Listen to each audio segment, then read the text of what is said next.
preceptor orientador desse caso é o doutor Renato Campanati. O nosso tema é o manejo das complicações da anastomose em cirurgia coloretal. Os dados clínicos do paciente. Então, o paciente em questão é um paciente do sexo masculino, 64 anos, sem nenhum histórico médico relevante, não existiam cirurgias ou comorbidades prévias relatadas, não existia também nenhum histórico familiar relevante para a CCR. Os exames de estadiamento desse paciente, então, ele tinha uma colonoscopia, demonstrando uma neoplasia de reto e cólon ascendente, então, nós tínhamos um tumor sincrônico, uma ressonância de pelve com uma lesão 7 centímetros acima do anel anorretal, um estadiamento T2N1, a face mesorretal livre, sem invasão vascular extramural. Aqui, a colonoscopia desse paciente era uma colonoscopia externa, ele é um paciente do interior, então a gente tem as imagens das lesões, tanto da lesão de reto, na primeira parte da imagem, na lesão de cólon ascendente, na segunda parte da foto. Os demais exames de estadiamento, tomografia de tórax, abdômen total, sem nenhuma relevância para a doença à distância, e o paciente tinha um CEA de 1,7. Dado o quadro clínico, então, de um tumor sincrônico, quais seriam as nossas opções, quais seriam as condutas que a gente poderia tomar?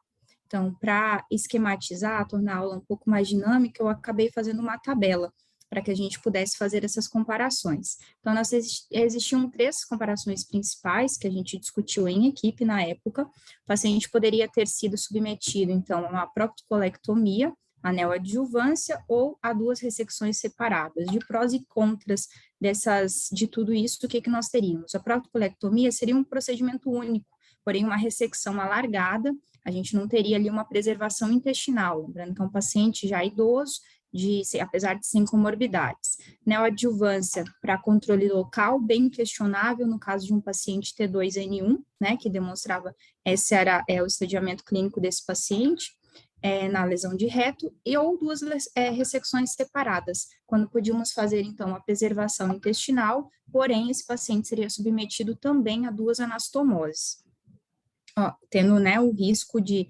ambas as anastomoses. Qual foi, então, a conduta após a nossa reunião, discussão em equipe? O paciente foi submetido à cirurgia, foi feita, então, uma colectomia direita, associado a uma ressecção anterior de reto, com excisão total do mesorreto, 2 anastomoses, uma iliocolônica lateral e uma anastomose coloretal, com a anastomose realizada a 3 centímetros da borda anal. Nós realizamos também uma ileostomia de proteção no mesmo procedimento.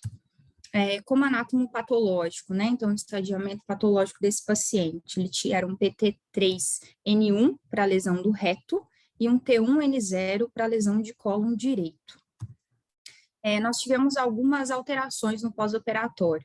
Lembrando que inicialmente eu falei que este era um paciente rígido, era um paciente, inclusive, que tinha um histórico de ser atleta, porém ele teve uma resposta ao trauma cirúrgico desproporcional. Isso desde o momento do intraoperatório. O paciente já apresentou instabilidade perioperatória, teve um remite desproporcional posteriormente, teve complicações cardíacas que, em um pós-operatório, tanto imediato quanto tardio, levaram ele à necessidade até mesmo de cardioversão em alguns momentos, e esse paciente culminou com um choque séptico, que é o que a gente vai acabar discutindo a seguir. Então, no 8º dia de pós-operatório, esse paciente ainda encontrava-se no CTI, dada a sua instabilidade, ele apresentou febre e uma leucocitose importante com um PCR de 450. Aqui na imagem, a gente tem a tomografia do paciente do dia. Então, a gente vai perceber ali na anastomose coloretal que há a presença de gás, demonstrando, então, a deiscência da anastomose. Então, a partir disso, nós teríamos que tomar, então, uma nova conduta. Quais seriam nossas opções principais? Submeteríamos esse paciente novamente a um procedimento cirúrgico, faríamos alguma punção guiada ou um tratamento endoscópico. Então, em equipe, discutimos novamente pelo tratamento endoscópico, uma terapia a vácuo.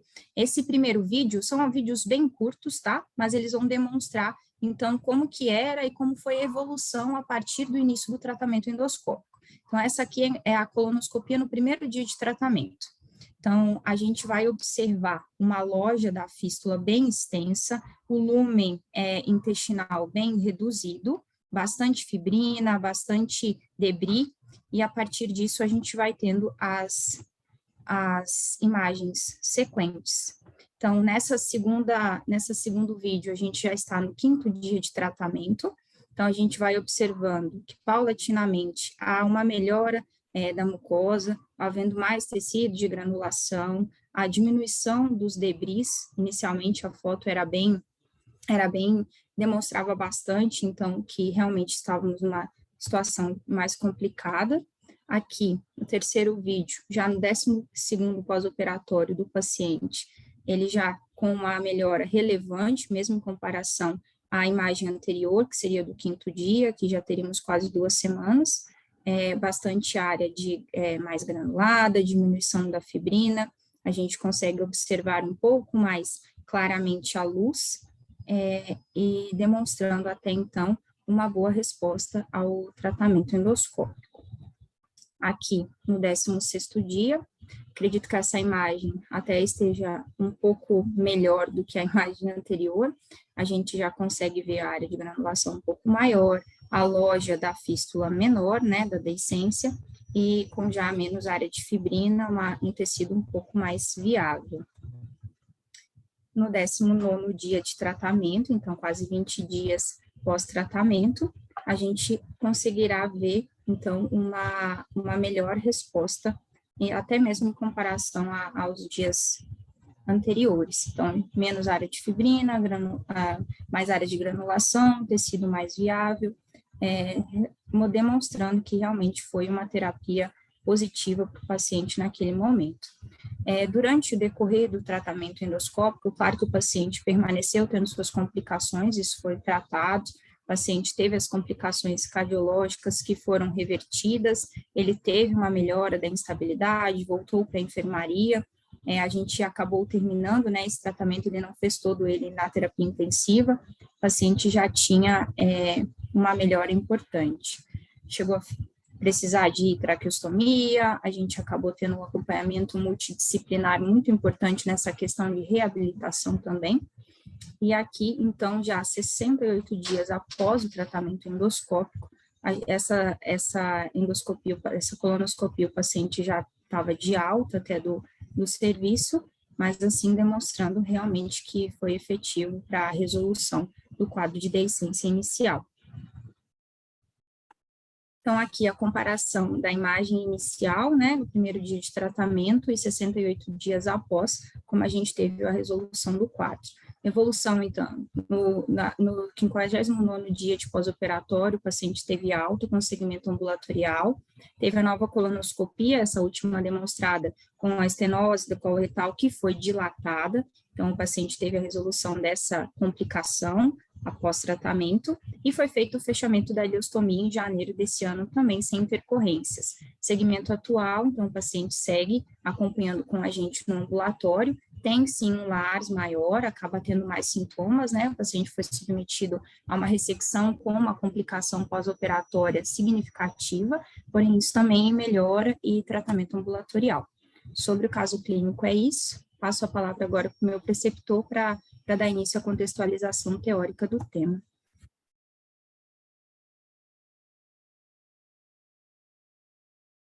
Parabéns, Jaqueline, pela apresentação.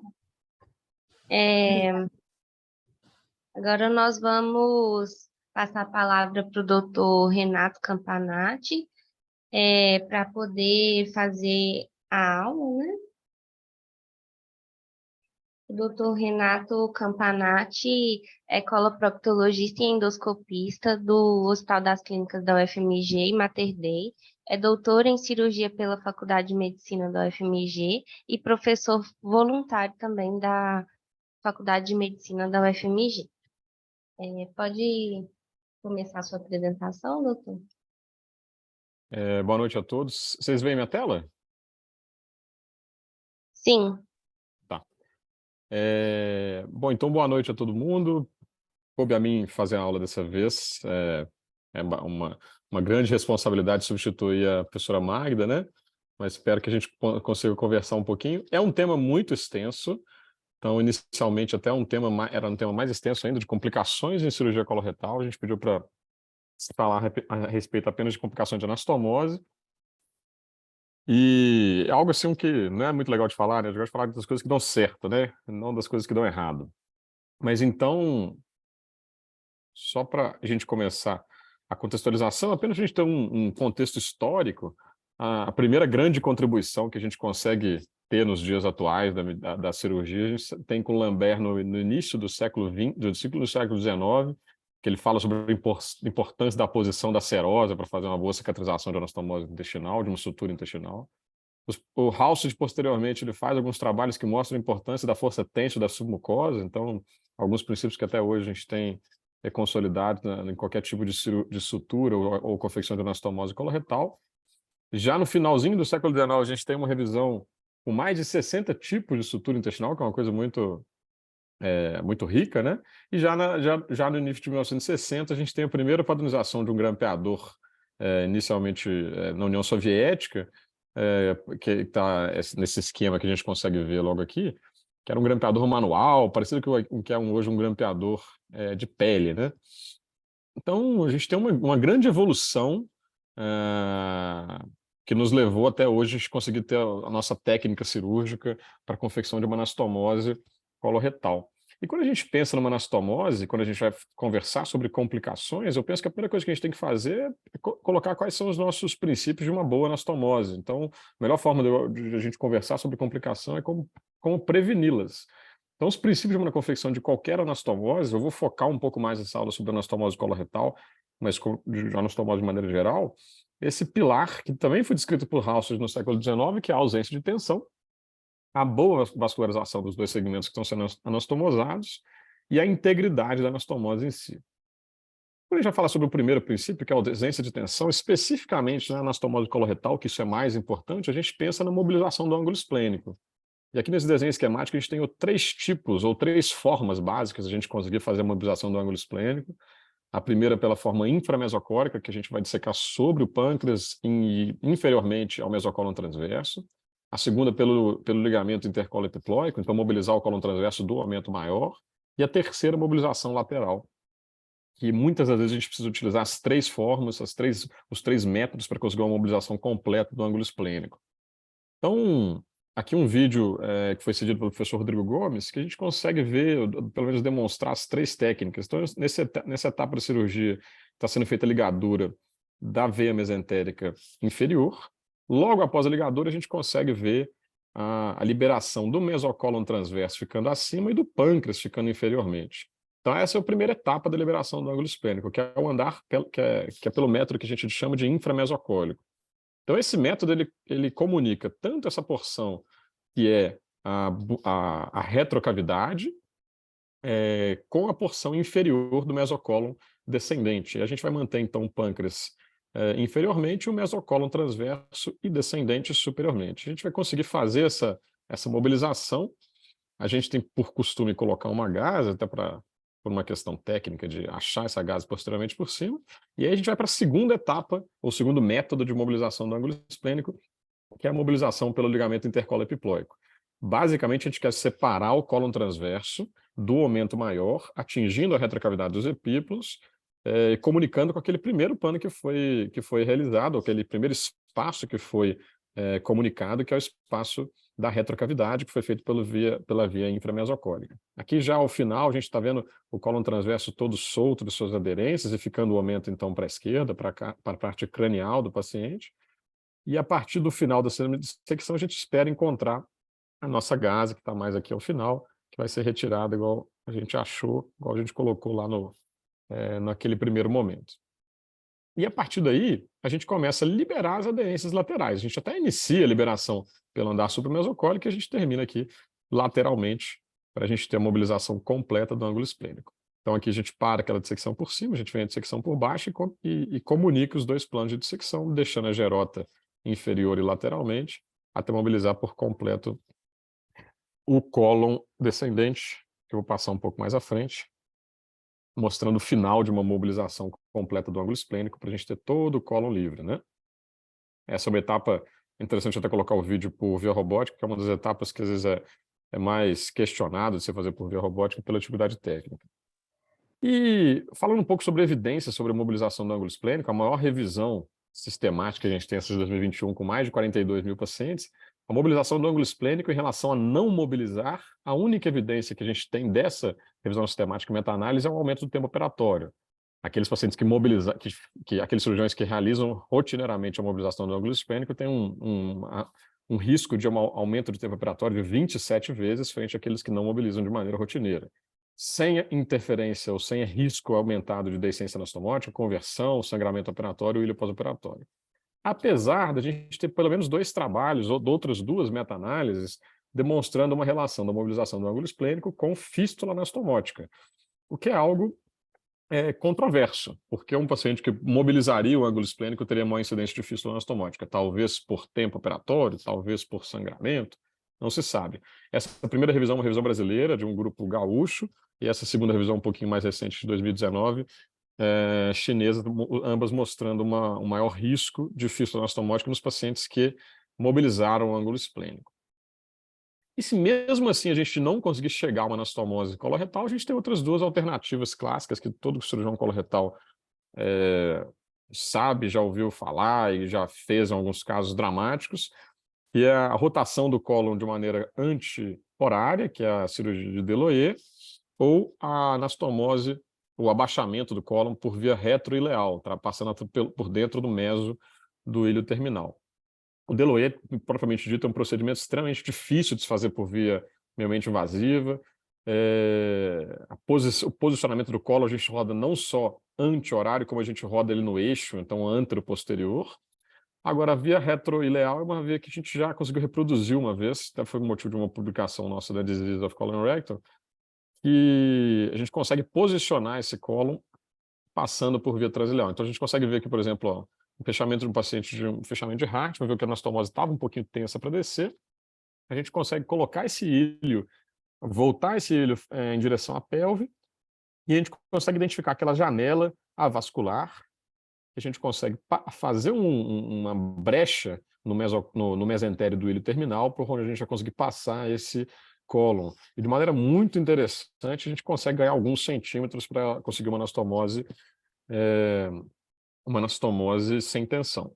Isso quando a gente já esgotou todas as outras medidas de conseguir um maior comprimento de distância do cólon. Então, quando a gente já ligou a veia mesentérica na raiz, quando a gente já liberou todo o ângulo esplênico, quando a gente já liberou todo o mesocólon transverso em relação ao bótus superior do pâncreas. Então, aqui a gente está vendo, então, os vasos, a veia mesentérica superior, os vasos ileocecocólicos e os vasos terminais do ilho, fazendo, então, a brecha através do ilho terminal, posicionando esse cólon através desse ilho terminal. E até meio, a primeira vez que você faz, você fica um pouquinho, será que vai chegar? Será que esse negócio é bom mesmo? E quando faz, realmente chega em alguns centímetros, é uma coisa impressionante. E aqui, então, a gente já posicionando esse ilho através da brecha do mesentério do ilho terminal, e aqui já mostrando, então, a técnica. O segundo princípio, além da tensão, é a boa vascularização. Então, a primeira coisa, quando a gente vai terminar de fazer, por exemplo, uma sigmoidectomia, uma cirurgia de abaixamento, a gente, então, identifica a nossa ligadura arterial e a nossa ligadura venosa, e para isso a gente, então, planeja nosso sítio de transecção do cólon descendente, ou seja, aquele cólon para ser bem vascularizado que vai ser abaixado.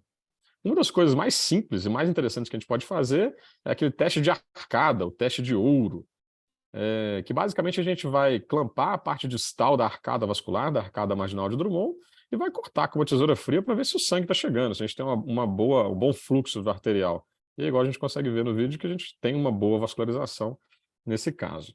Existem outras formas, a gente pode inspecionar o nosso cólon. Então aqui a gente está inspecionando o lugar onde foi isolado o segmento de cólon para fazer a anastomose terminal, e a gente, com tecnologia, consegue ter algumas formas de identificar. Isso aqui é uma câmera de quase infravermelho que a gente tem de cirurgia robótica, que a gente pode fazer a verde indocianina ou qualquer outro tipo de contraste que tenha excitação pela luz infravermelha, e a gente consegue ver perfeitamente o segmento que está sendo vascularizado, que está recebendo a vascularização do segmento que não está.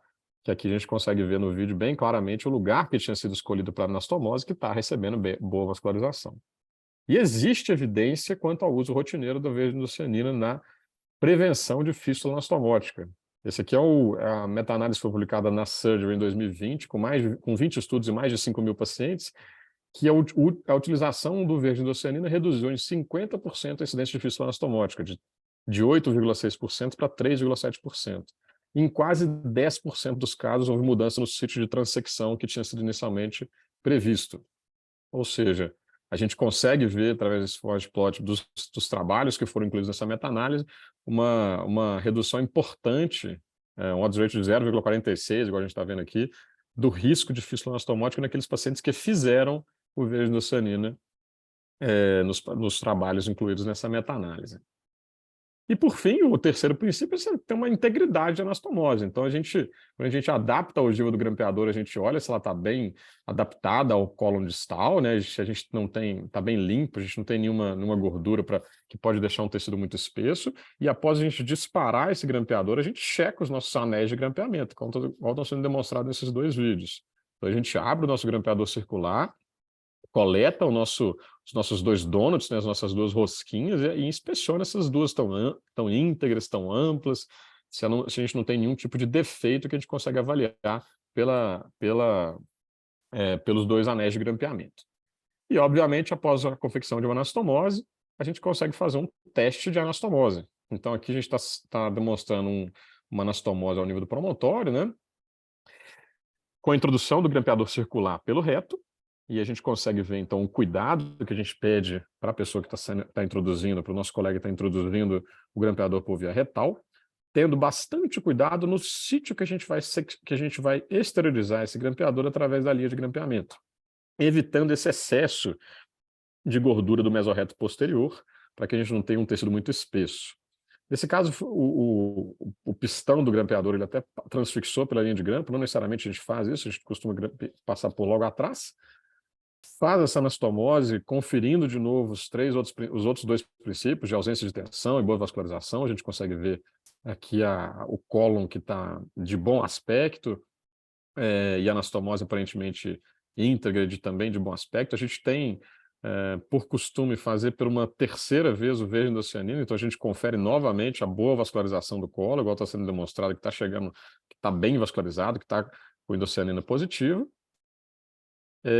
E após isso a gente faz um teste de anastomose. No caso aqui está sendo demonstrado o teste do borracheiro, ou o teste do vazamento de ar, né? Na literatura americana a gente vai ouvir como air leak.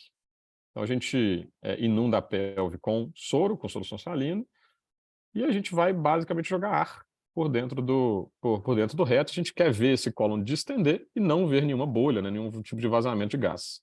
Igual a gente está vendo aqui essa primeira bolha de ar. E realmente existe evidência a respeito da realização de teste de anastomose. Então, essa aqui é mais uma meta-análise, 20 estudos, mais de 5.000 pacientes, utilizando o teste do borracheiro, o teste de vazamento de ar. E naqueles pacientes que realizam o teste, ou nos trabalhos que realizaram o teste, não houve uma redução na incidência de fístula. E uma grande variabilidade na incidência de teste positivo, que variou desde 1,5% até quase 25% dos casos com teste positivo, um número extremamente alto. E a gente tem outras formas de testar a anastomose. Uma delas é com alguns tipos de corante. A gente utiliza muito azul de metileno, mais em cirurgias abertas, mas algumas pessoas também fazem também cirurgia minimamente invasiva. Esse trabalho ele comparou o teste do azul de metileno com o teste do borracheiro. Foi um trabalho prospectivo randomizado com 40 pacientes, 20 para cada braço. E ele coloca aqui os pacientes que fizeram o teste com azul de metileno tiveram positividade em 20% dos casos, e os que eles fizeram o teste do borracheiro em 2,5% dos casos. A conclusão do trabalho é que o teste com contrastes, né, com corantes, é mais sensível para detectar a fístula anastomótica intraoperatória. Eu tenho um pouquinho de receio quando ver essa conclusão de um trabalho como esse, porque eu acho extremamente alto uma positividade de 20% de teste positivo de anastomose. E existe uma terceira forma, que é a colonoscopia intraoperatória. E também aqui nesse trabalho a gente vê os pacientes que realizaram colonoscopia intraoperatória não tiveram uma menor incidência de anastomose, de complicação de anastomose ou de fístula anastomótica em até 30 dias, com aqueles pacientes que não realizaram colonoscopia intraoperatória, apesar de ser também um teste extremamente interessante de ser realizado. Um pouco mais complexo de ser realizado, talvez pela disponibilidade do aparelho de colonoscopia, e da logística de se realizar colonoscopia intraoperatória, mas sem sombra de dúvida um teste bastante interessante. Tá bom, mas a aula é sobre complicações. E as complicações, né? Complicação em cirurgia coloretal infelizmente, é algo frequente. Os dados que a gente tem de um trabalho populacional britânico de 2015, quase 35% dos pacientes que são submetidos à cirurgia coloretal têm alguma complicação clavioandínodo maior do que 3. Ou seja, aquelas complicações com alguma repercussão sistêmica ou necessidade de alguma reintervenção, seja com anestesia local, seja com anestesia geral.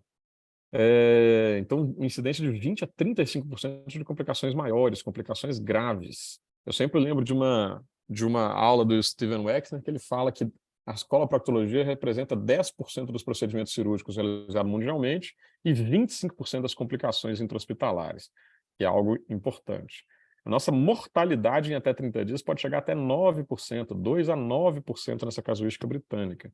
E a gente sabe que a gente tem inúmeros fatores de risco que são independentes para a ocorrência de complicações, tanto relacionados aos pacientes, que a gente sabe disso, quanto ao sexo masculino, asa, radioterapia, cirurgia de emergência, etc., quanto relacionados ao procedimento em si, como contaminação, duração de procedimento, uso de inotrópicos, perda sanguínea e transfusão intraoperatória. Especificamente em relação a complicações de anastomose coloretal, eu vou falar um pouco sobre 3, que é o sangramento, a deiscência anastomótica e a estenose. O primeiro deles é o sangramento. Sangramento, quem de nós não recebe uma foto como essa? Essa do meu acervo pessoal. Coisa mais comum, você operar o paciente em algumas horas ou no dia seguinte você acorda com uma foto dessa. Doutor, fui ao vaso e saiu assim. E agora? Tem que me preocupar? É muito difícil a gente saber sobre a literatura a respeito de sangramento pós-operatório, porque isso é muito subnotificado. A maioria dos sangramentos são sangramentos autolimitados e de pequena monta. A maioria desses pacientes, na segunda ou terceira evacuação, você já não vê nenhum resquício, nenhum aspecto de sangramento. Então, esses sangramentos menores são aqueles que não requerem transfusão ou nenhum tipo de intervenção, seja endoscópica, geográfica ou cirúrgica. Porém, alguns pacientes apresentam alguns sangramentos que são ditos como sangramentos maiores, ou seja, aqueles que cursam com instabilidade hemodinâmica, necessidade de transfusão ou intervenção. Basicamente, pelo livro da Sociedade Americana de 2022, as 4 formas principais de minimizar o risco de sangramento, elas derivam da inspeção da linha de grampeamento, a gente olhar a linha de grampeamento sempre que a gente confeccionar uma, utilizar suturas em preferência à eletrocoagulação da linha de anastomose, evitar a inclusão da borda mesentérica na anastomose, ou seja, utilizar a borda livre, né, para evitar pegar alguns pequenos vasos que podem sangrar, e questionável reforço de anastomose, que eu vou falar um pouco mais à frente. Existem algumas coisas para anastomose circular na indústria, como reforço de anastomose. Isso aqui é uma tela de Vicryl, por exemplo, mas que, apesar do início dos anos 2000, a gente ter tido alguns trabalhos que falaram a respeito disso, estou colocando aqui um deles, não houve diferença na incidência tanto de sangramento quanto de complicação anastomótica. Esse é um trabalho espanhol, que não teve diferença na utilização desse adjunto, e esse é um trabalho de reforço de linha de sutura com fio absorvível também, sem mudança na taxa de sangramento anastomótico. E o tratamento do sangramento anastomose, obviamente, tem as medidas iniciais. A gente tem que oferecer o suporte clínico e hemodinâmico para aquele paciente que está cursando com sangramento maior. No caso de uso de anticoagulantes ou pacientes que cursam com coagulopatia, correção dessa coagulopatia, suspensão do anticoagulante ou reversão dos anticoagulantes, e avaliar a necessidade de hemotransfusão. E quando intervir, a gente tem 2 opções básicas, a endoscopia ou a cirurgia. A cirurgia, obviamente, é restrita para aqueles casos muito dramáticos, no qual o paciente talvez não tenha condição clínica de aguardar a realização do tratamento endoscópico, enquanto a gente tem grandes ferramentas para tratar um sangramento por via endoscópica. Esse aqui é um paciente que, em questão de 30 minutos da cirurgia, cursou com um vaso visível com sangramento ativo. Então, basicamente, igual vários outros tipos de sangramento que a gente trata, né, na endoscopia, a gente vai fazer irrigação do lume, a gente pode ou não utilizar a injeção de solução com adrenalina na submucosa. Eletrocoagulação é muito pouco disponível, isso, sinceramente, eu não sugiro, apesar de eu ter colocado aqui pelo maior trabalho que fala sobre o sangramento pós-anastomótico da colorectal disease de 2008, e mais frequentemente com a hemostasia mecânica com clipes. Então aqui, uma das imagens cedidas pelo Dr. Rodrigo Rosa, a gente mostrando um sangramento anastomótico com vaso visível e sangramento arterial em jato, né? sangramento pulsátil, e logo depois do tratamento endoscópico com o posicionamento de dois clipes, duas hemostasia mecânica com os dois clipes endoscópicos. Quando a gente vai avaliar a literatura sobre tratamento de sangramento anastomótico, essa é a maior casuística que foi publicada na Techniques of Coloproctology em 2009, com uma avaliação populacional de mais de 1.300 procedimentos, nos quais aconteceram apenas 7 sangramentos, uma incidência, então, de 0,5%. Recentemente, a gente tem tido uma sequência de sangramentos anastomóticos. Nos últimos 3 meses, a gente teve 4 sangramentos anastomóticos na nossa equipe, 2 deles com necessidade de intervenção. Eu sei de outras equipes que pelo menos tiveram outros 2 casos de sangramento. Essa mesma casuística, essa mesma revisão, avalia outros trabalhos que foram publicados, mostrando algumas coisas que me trazem um pouquinho de estranheza, como, por exemplo, a baixa utilização de tratamento endoscópico, né? A gente vê aqui que são pouquíssimos casos, 7 casos, 5 casos, 10 casos, e a maioria deles não mostrando necessidade de tratamento endoscópico. Ou seja, é muito mais provável que seja algo subnotificado, e que realmente os sangramentos com repercussão clínica e necessidade de intervenção são extremamente são menos frequentes, com menor incidência. Em relação à deiscência anastomótica, que foi brilhantemente apresentado pela Jaqueline, do caso que nos deu bastante trabalho, a fístula anastomótica também tem uma prevalência extremamente variável, varia desde 1 até quase 20% das cirurgias coloretais que a gente realiza. E através dessa tabela a gente consegue ver que as principais anastomoses que cursam com fístula anastomótica são as anastomoses mais distais, anastomoses mais à esquerda, né? Anastomoses colanais e coloretais têm uma incidência que podem chegar até 19%. A fístula anastomótica tem um custo altíssimo. No Reino Unido, estima-se que entre 1 e 3 milhões ao ano de libras. Nos Estados Unidos, estima-se mais de 24 mil dólares por paciente que cursa com uma fístula anastomótica, uma deiscência anastomótica, além do prejuízo de desfechos funcionais. O risco de uma ostomia definitiva, o risco de LARS, igual o nosso paciente acabou cursando. E quando a gente vai avaliar e estudar e ver literatura sobre fístula anastomótica, uma das primeiras coisas que nos leva em consideração é definir o fator de risco desse paciente. Então, a mesma tabela que eu coloquei lá anteriormente sobre complicações da cirurgia coloretal. Existem fatores que são relacionados ao paciente que são modificáveis ou não, e fatores relacionados ao procedimento. E cada vez mais, igual foi discutido em outras reuniões da PEC, a aula do Henrique na Santa Casa, que fala sobre a otimização pré-operatória do paciente, a gente bate muito na tecla e busca a melhoria e a modificação desses fatores modificáveis, como o tabagismo, alcoolismo, obesidade, uso de esteroides, medicamentos biológicos nas doenças inflamatórias, e a desnutrição.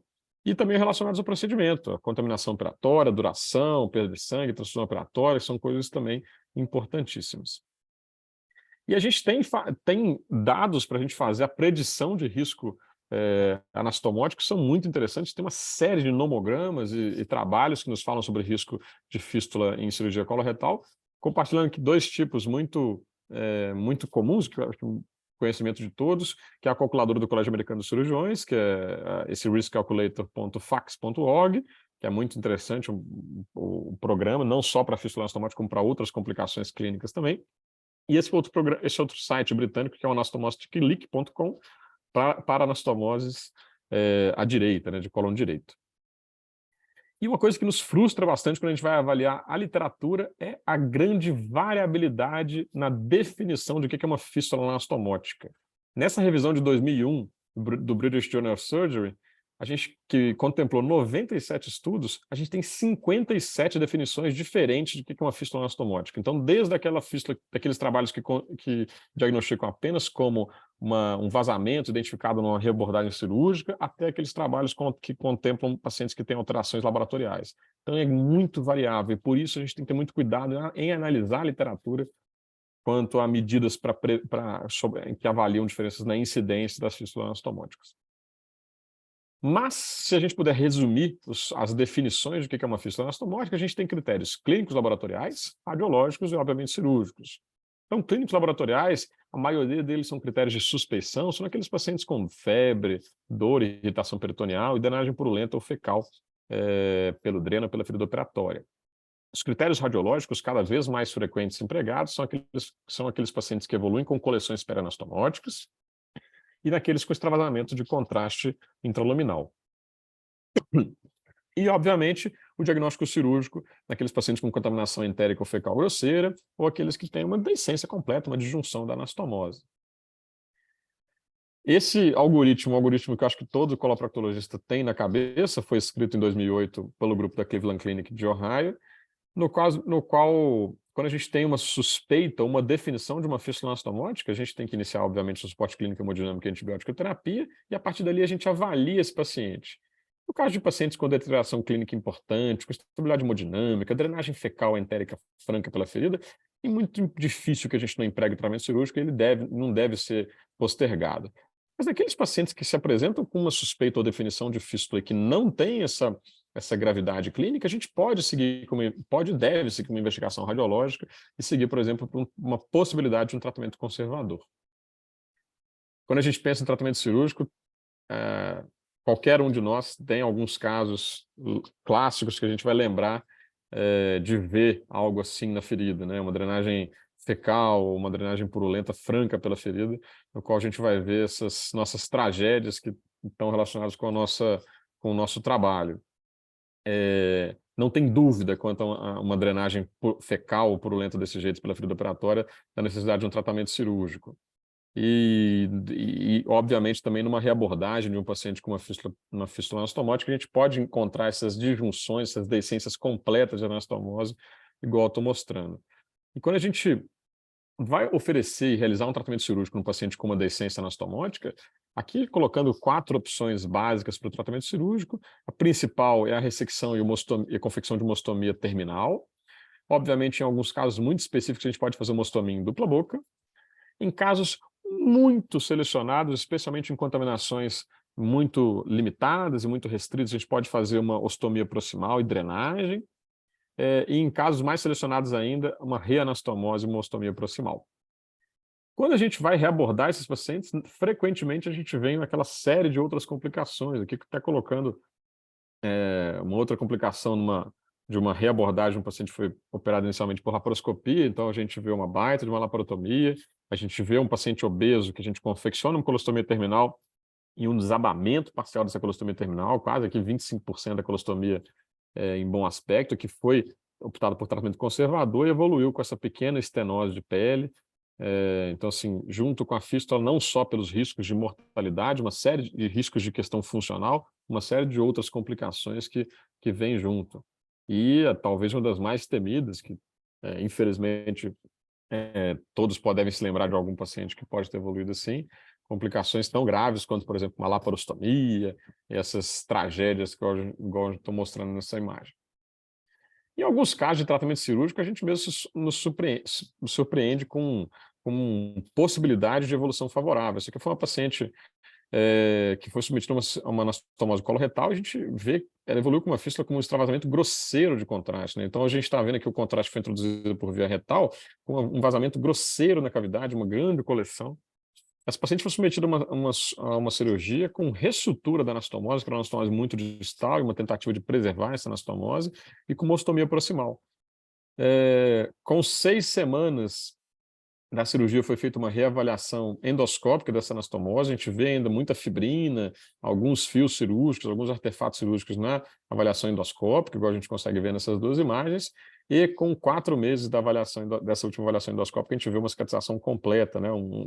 Um caso muito específico de um sucesso de uma ressutura, um caso extremamente de exceção de uma ressutura e uma ostomia proximal. Já no tratamento conservador, a gente tem 3 abordagens que eu acho que é interessante a gente conversar. Alguns pacientes vão evoluir com antibiótico terapia e suporte clínico e, felizmente, vão evoluir bem. Fístulas muito distais, especialmente em pacientes que estão desviados, com pequena quantidade de extravasamento ou de vazamento, podem melhorar apenas com antibiótico terapia e suporte clínico. A gente também tem a radiologia intervencionista para punção e evacuação de abscessos e coleções peranastomóticas, e uma das coisas que a Jaqueline mostrou brilhantemente é a possibilidade de tratamento endoscópico. Então, radiologia intervencionista, a gente cada vez mais identifica casos que são passíveis, né? Se o paciente for um paciente que foi operado por uma doença diverticular recidivada, mais de 4 crises nos últimos meses. Aqui à direita a gente vê o contraste intraluminal e uma baita coleção com extravasamento de contraste. Esse paciente foi submetido a uma punção de uma coleção e colocação de um dreno pigtail, igual a gente está vendo aqui, felizmente evoluiu bem. O tratamento endoscópico é algo extremamente interessante. A gente, no HC, a gente se orgulha da nossa formação, que tem um viés endoscópico muito grande no nosso último ano, nosso ano adicional. A gente tem uma consolidação muito importante de uma residência de endoscopia, e que a gente aprende técnicas de tratamento endoscópico de fístulas que são muito mais consolidadas para as fístulas da anastomose do aparelho digestivo superior. Então, pós-bariátrica, cirurgias de esôfago. E a gente tem 3 tipos de abordagens básicas com utilização de stents, clips endoscópicos e terapia a vácuo. Eu utilizei essa revisão das técnicas de recuperação ou preservação anastomótica de 2019 para falar. A primeira coisa delas são os stents. Nessa revisão, a gente tem 9 séries de casos e coortes que contemplam um número muito pequeno de pacientes, com 58 pacientes, que conseguiu preservação de anastomose variando entre 50% e 100% dos casos, mas os stents são casos assim, muito selecionados. Aqui as 2 imagens que eu coloquei não é para tratamento de fístula anastomótica, eu nunca utilizei um stent para tratamento de uma fístula, esse caso especificamente de um tumor, mas a gente tem que levar em consideração que stents são caros, então tem um custo bastante elevado. A gente tem que considerar muito a distância da borda anal. Anastomoses muito distais não é passivo de utilização de stent, que ele precisa ter uma flange que normalmente é de 2,5 centímetros para a gente conseguir ancorar esse stent, e o risco de migração, que não é irrisório nos pacientes com anastomoses muito distais.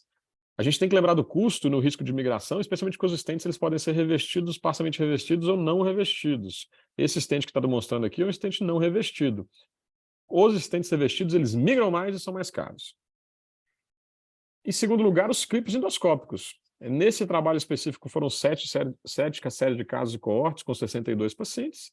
Os clipes endoscópicos apresentaram um sucesso na preservação da anastomose, variando de 57,1% até 100% dos casos. Mas eu tenho que fazer uma grande ponderação aqui sobre que os clipes que a gente está acostumado a usar são os clipes TTS, são os clipes Through the Scope, e os clipes mais utilizados e mais descritos na literatura são os clipes Over the Scope, que é o nome comercial de uma das empresas é o Ovesco, que são clipes que passam por fora do aparelho e que conseguem pegar a parede total em um maior volume, maior quantidade de tecido, né? E, obviamente, são clipes extremamente mais caros, né? Então, o custo é extremamente importante. E, por fim, que foi o nosso caso que a Jaqueline demonstrou, que foi a utilização de terapia a vácuo, né? Até esse trabalho ter sido publicado em 2019, eram 14 séries de casos, com pouco menos de 200 pacientes, com taxa de preservação de anastomose de 66% até 100% dos casos. E o vácuo, obviamente, a gente também tem que considerar o custo, a duração, que o vácuo é mais longo em relação a potenciais outros tratamentos, a tolerância do paciente, que ele vai ficar com uma mangueira de vácuo através do ânus, e o risco de estenose. Esse aqui é o modelo do Endosponge, que é da empresa B. Braun, que é relacionado especialmente ao custo elevado dessa terapia endoscópica. Porém, a gente tem que fazer uma menção ao trabalho sensacional de um colega endoscopista de Natal, no Rio Grande do Norte, que é o Flauber, que, juntamente com a equipe da USP, padronizou uma modificação de baixo custo da terapia a vácuo, que eu acho que já é difundido em todo o nosso país, e que, inclusive, também teve uma publicação, até mesmo pela equipe do Feza Renz, do Presbyterian, em 2019, que é a adaptação de sistema de vácuo, né? Então, isso aqui não somos nós brasileiros, ninguém fala que é Tabajara, né? Então, coloca um turco num hospital extremamente rico dos Estados Unidos, fazendo uma adaptação de um sistema de vácuo, por que não nós, né?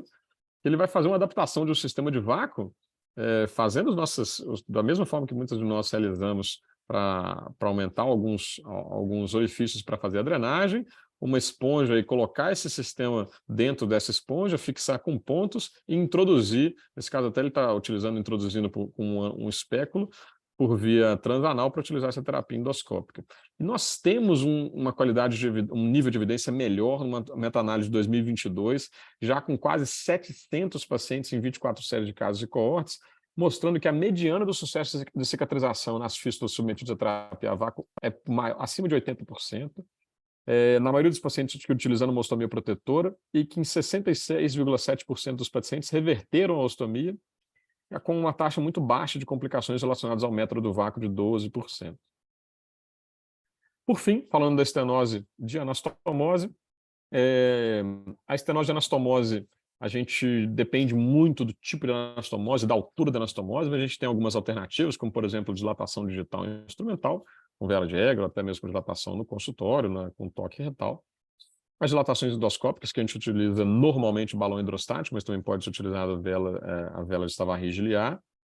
As estenostomias ou estenectomias, muito mais utilizadas nas doenças inflamatórias. A Magda teve a oportunidade de conhecer o Bolchen, que é a pessoa que mais realiza isso de uma maneira mais prolífica, sinceramente, acima de qualquer outra reprodutibilidade, talvez, no nosso meio.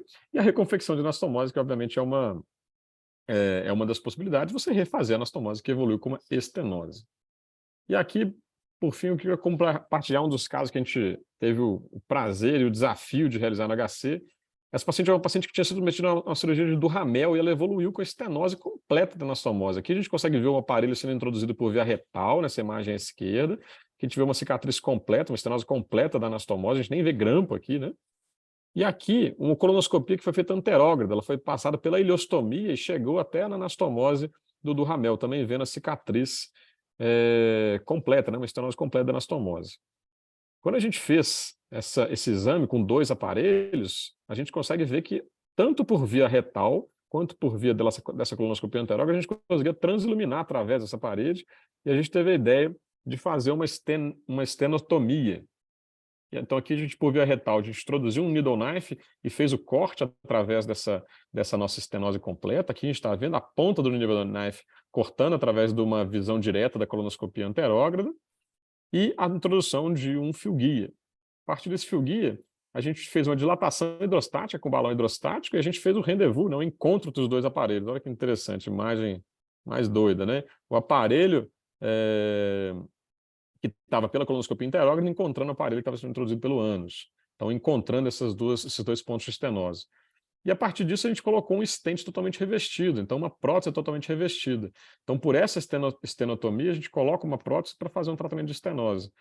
E a intenção desse stent é justamente manter essa perviedade dessa estenectomia que por mais que tenha sido realizado no mesmo sítio de anastomose, não é possível de não contemplar um pouquinho de retroperitônio. E a gente está vendo aqui, por ser um Duhamel, anastomose lateral, né, a dificuldade que às vezes é posicionar um stent em anastomoses muito distais, né, o tanto que ele fica próximo da linha pectina e pode dar essa sensação de incômodo que alguns pacientes não toleram. Após 6 semanas da utilização de stent, esse paciente teve a ileostomia revertida, teve o stent removido e a ileostomia revertida.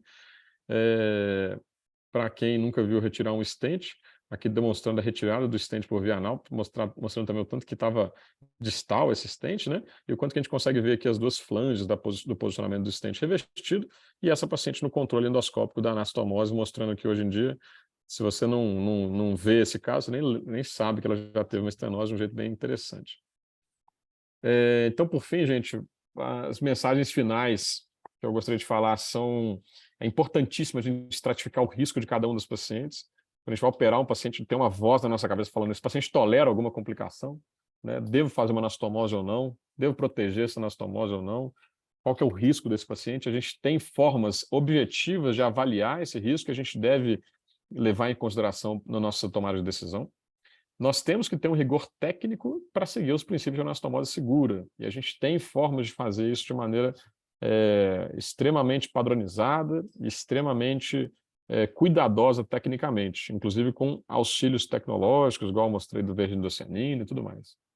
O sangramento de anastomose é extremamente subnotificado e a maioria deles é autolimitado, e a intervenção endoscópica é precoce no caso de sangramentos maiores, aqueles pacientes com instabilidade hemodinâmica, com necessidade de transfusão ou repercussão clínica. A fístula anastomótica, a gente tem que definir o tratamento de acordo com o estado do paciente e o tipo de anastomose, né? Então, cada caso é um caso.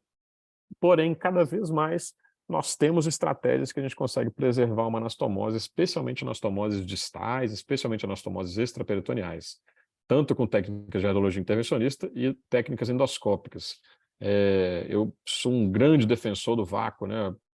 A gente está muito atrás ainda na utilização do vácuo em frente a fístulas anastomósticas do trato gastrointestinal superior, mas eu acho que a gente tem uma grande subutilização do vácuo no caso das nossas complicações de anastomoses distais.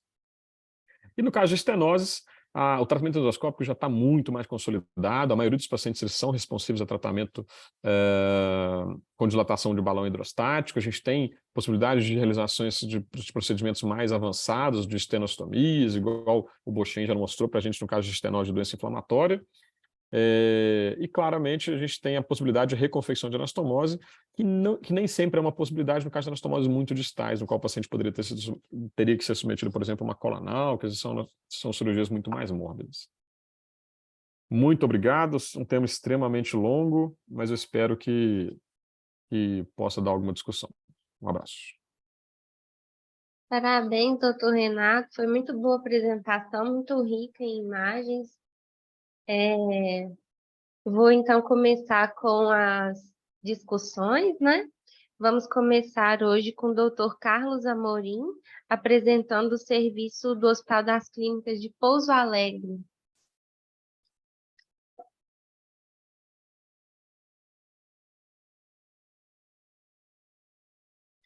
Doutor Carlos, tá mudo o seu som. Isso, agora não. Desculpa.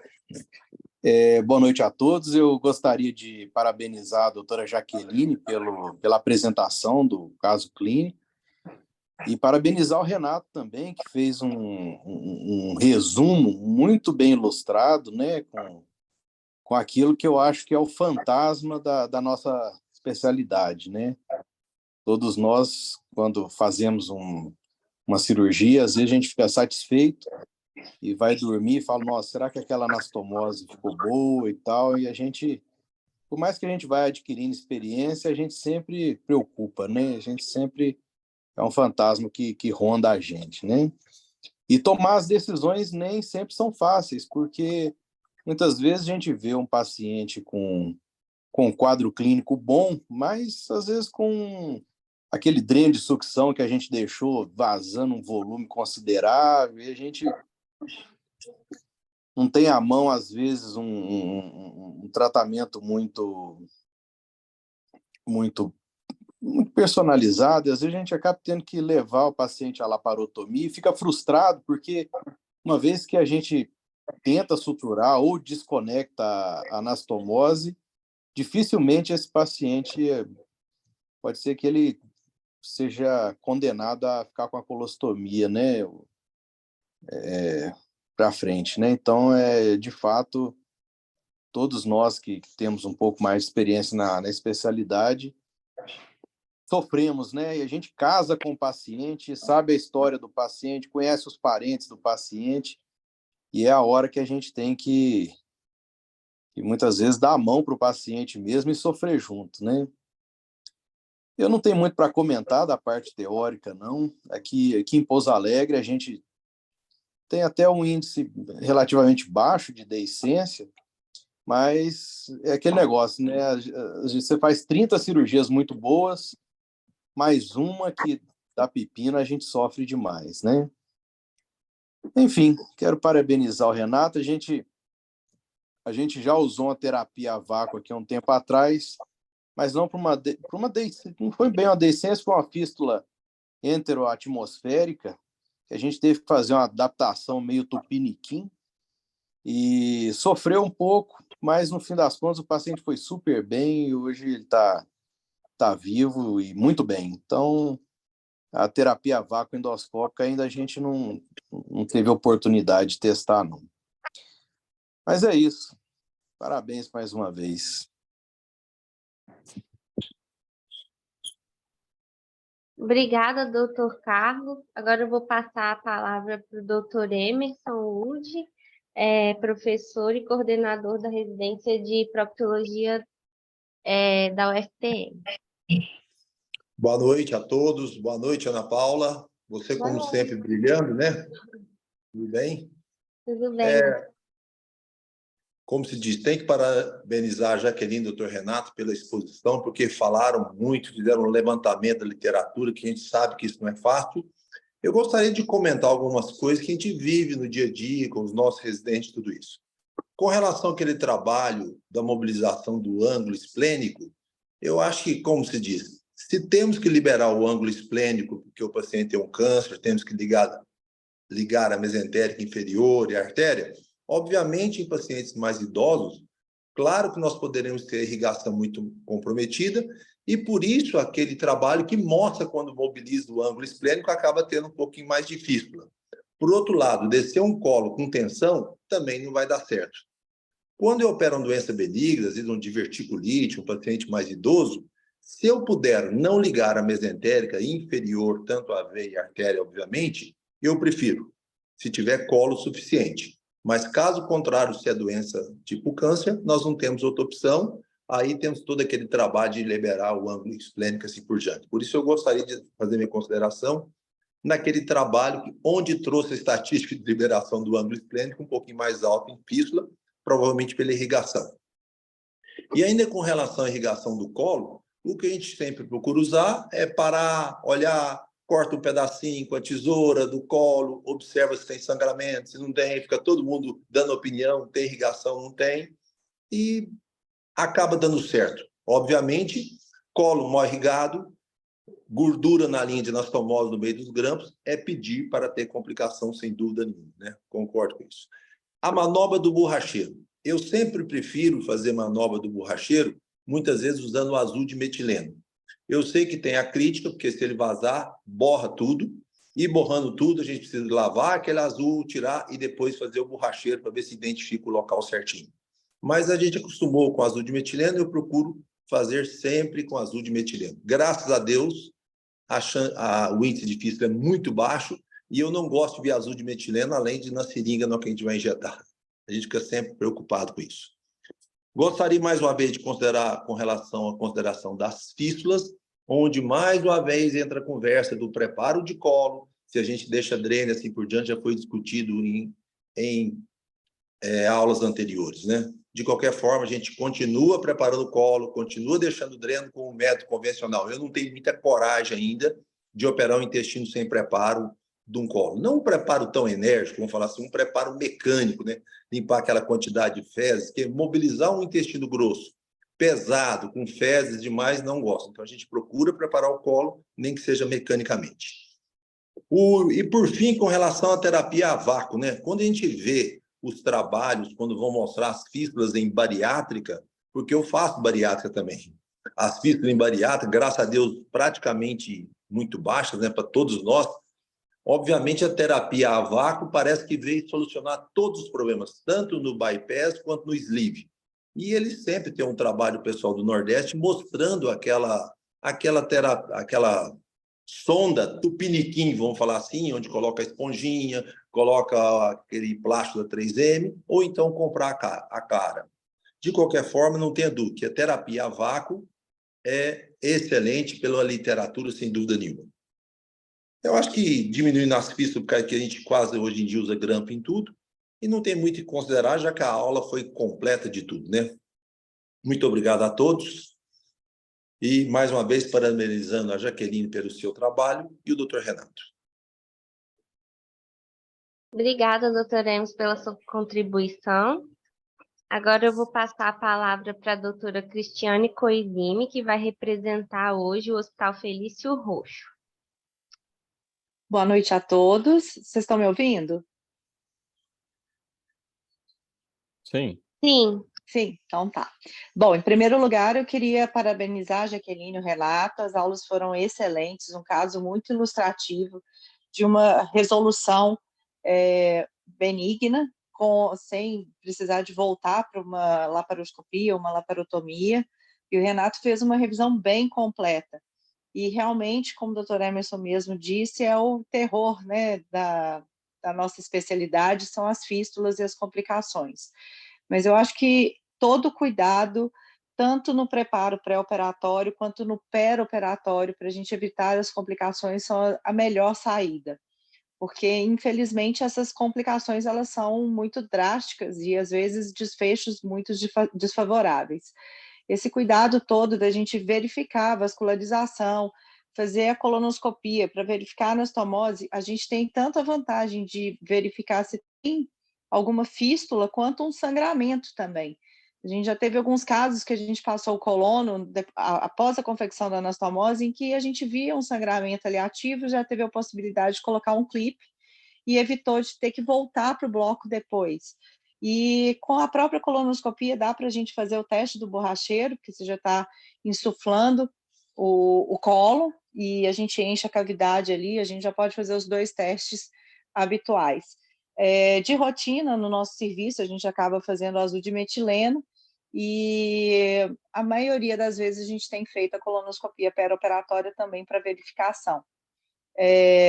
Não vou me estender muito nos comentários, mas eu acho que vocês brilharam aí nas aulas, e parabenizar as 2 aulas, tá? Renato e Jaqueline. Obrigada, Cris. Agora eu vou passar a palavra para o doutor Guilherme, coordenador da residência de coloproctologia da Santa Casa de Belo Horizonte. Boa noite.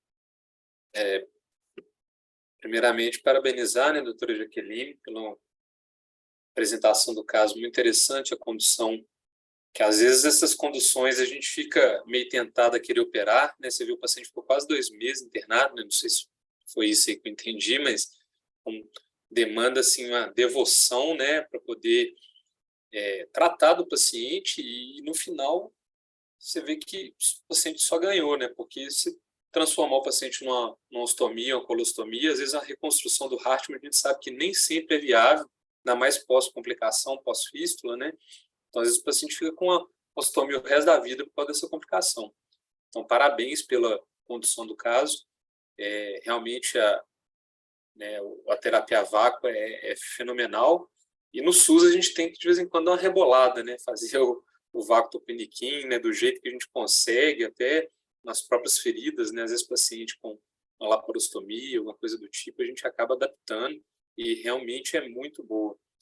Renato, sem comentários a aula dele, né? Aula excelente, das melhores aulas que eu já vi sobre complicações anastomóticas, que realmente, como o Dr. Carlos e o Dr. Emes falaram, tira sono de qualquer um, né? Todo mundo já saiu da cirurgia, às vezes uma cirurgia que prolongou um pouco mais, chegou em casa, deitou já pensando na anastomose, né? Pensando o que poderia ser feito, e o mais importante foi o que o Renato, né, concluiu, avaliar, né? O paciente aguenta uma complicação, né, no anastomose, porque é inerente, né? A gente, às vezes, o paciente perfeito não tem nada, evolui com a fístula. Às vezes, aquele paciente ruim, idoso, cheio de comorbidade, você já está esperando a fístula e o paciente passa liso, né? Então, não tem como prever. Até recentemente, acho que todos os serviços de Belo Horizonte, nós participando do estudo Eagle, né, lá do pessoal da Inglaterra, e muito interessante, né, a calculadora de risco de fístula, né, o que a gente poderia fazer para poder melhorar, e até pelos estudos preliminares a gente não ficou nada diferente do que é feito lá na Europa, né? Então, é bem interessante isso. No mais, é só parabenizar mesmo, excelente aula, obrigado aí pela oportunidade.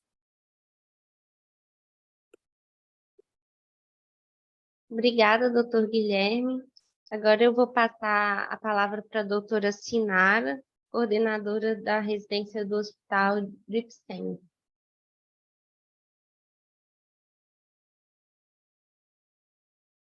Não vejo a Sinara aqui. Tem algum outro representante para o Hospital do Ipsen?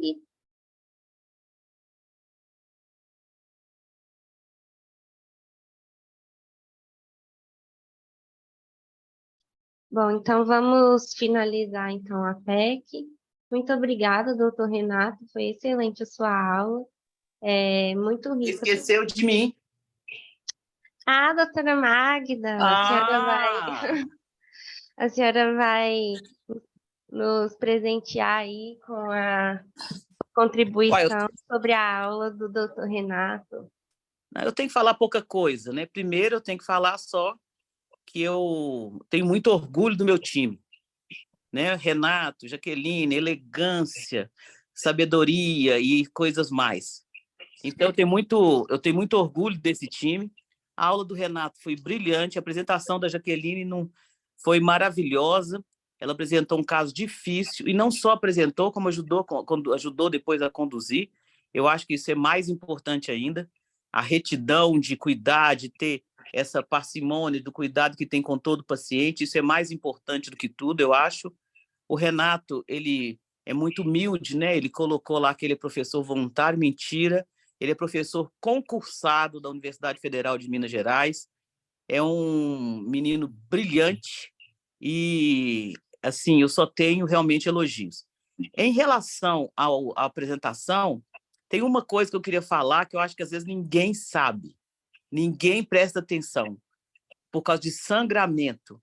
Cuidado dos pacientes que usam essas plantas como cúrcuma, alho e outras mais. Procurem saber disso, porque isso faz sangrar, e faz sangrar muito. Então, todos esses pacientes perguntem, porque eles acham que isso não é remédio. Então, procurem saber disso. Eu já vi casos de sangramento por causa do uso desse tipo de substância. Então, acho que é uma coisa importante, é uma contribuição para todo mundo procurar saber do paciente se ele realmente não usa, e se usar alguma coisa, entra no PubMed e procura saber se tem relação com sangramento. Então, um desses, com certeza, ginkgo biloba, cúrcuma, alho, com certeza fazem sangrar. Então, tentem ver que é mais uma coisa para proteção. Não tenho dúvida nenhuma, como disseram todos vocês, eu não vou repetir, que é um terror das nossas vidas, com certeza, é a complicação da anastomose. E, mais uma vez, dizer que eu tenho orgulho do meu time e tenho um prazer de tê-los ao meu lado, porque, com certeza, eles são muito melhores do que eu, e parabenizá-los mais uma vez. Obrigado. Não, obrigado. Obrigada, doutor. Obrigado demais, Maguidinho. Só falar uma coisa, Ana, que o Guilherme falou que eu acho que é importantíssimo ressaltar. Ainda mais uma reunião de residentes, né? A maioria de nós estamos em serviços públicos, né? Que a gente nem sempre tem uma presença tão... ou que a gente está disponível para lá estar todos os dias, assim, igual de estar, às vezes, no serviço particular. E a atuação do residente é o que faz a diferença. A Jaqueline... esse paciente ele deve tudo à Jaqueline, porque é um tratamento longo, igual o Guilherme falou, 2 meses internado no hospital, com terapia a vácuo, com necessidade de trocas frequentes. Então, assim, é total mérito do esforço de cada um dos residentes que dão o sangue por essas complicações, que são pacientes que demandam muito mais da nossa atenção e do nosso cuidado.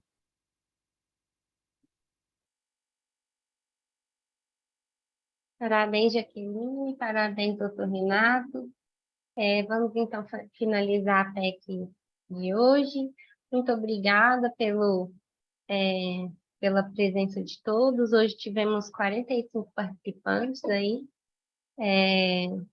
Boa noite a todos. Até a próxima. Boa noite. Boa noite. Até mais, Boa noite. Boa noite. Boa noite.